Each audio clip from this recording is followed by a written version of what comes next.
আমার ঠাকুরদাদার মুখে শুনিয়াছি যে রাজা কৃষ্ণচন্দ্রের এক বিধবা পিসি বড়ই কৃপণ ছিলেন।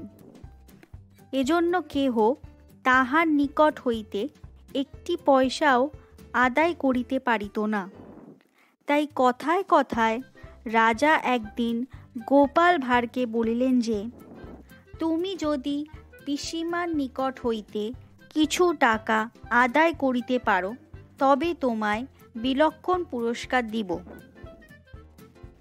গোপাল বলিল, তার আর কি, কালই আদায় করিব।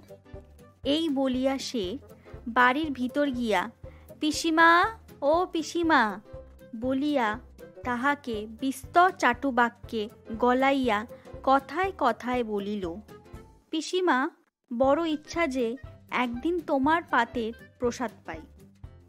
ইহা শুনিয়া পিসিমা বলিলেন, এ আর কি, কাল খেও।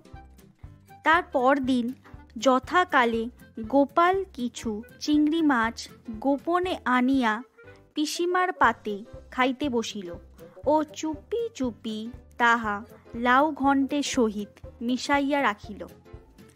পরে পিসিমা জিজ্ঞাসা করিলেন, গোপাল, কোন তরকারিটা ভালো রাধা হইয়াছে?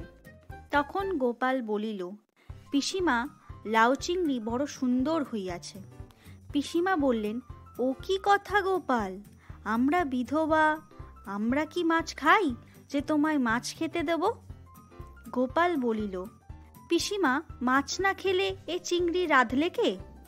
পিসিমা বললেন, কই? গোপাল চিংড়ি মাছ দেখাইল। তখন লজ্জায় পিসিমা অপমানে ও ভয়ে আশ্চর্য হইলেন। বললেন, ভুলচুকেই বা অমন হবে কেন, এ কি হইল? পরে গোপালের হাত ধরিয়া বলিলেন, এ কথা যেন প্রকাশ না হয়।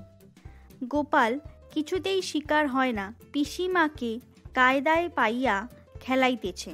অবশেষে পিসিমা গোপালকে কিছু টাকা দিয়া সে কথা প্রকাশ করিবে না ইহা স্বীকার করাইলেন। গোপাল টাকা পাইয়া রাজার নিকট গিয়া সব কথা বলিয়া পুরস্কার পাইল।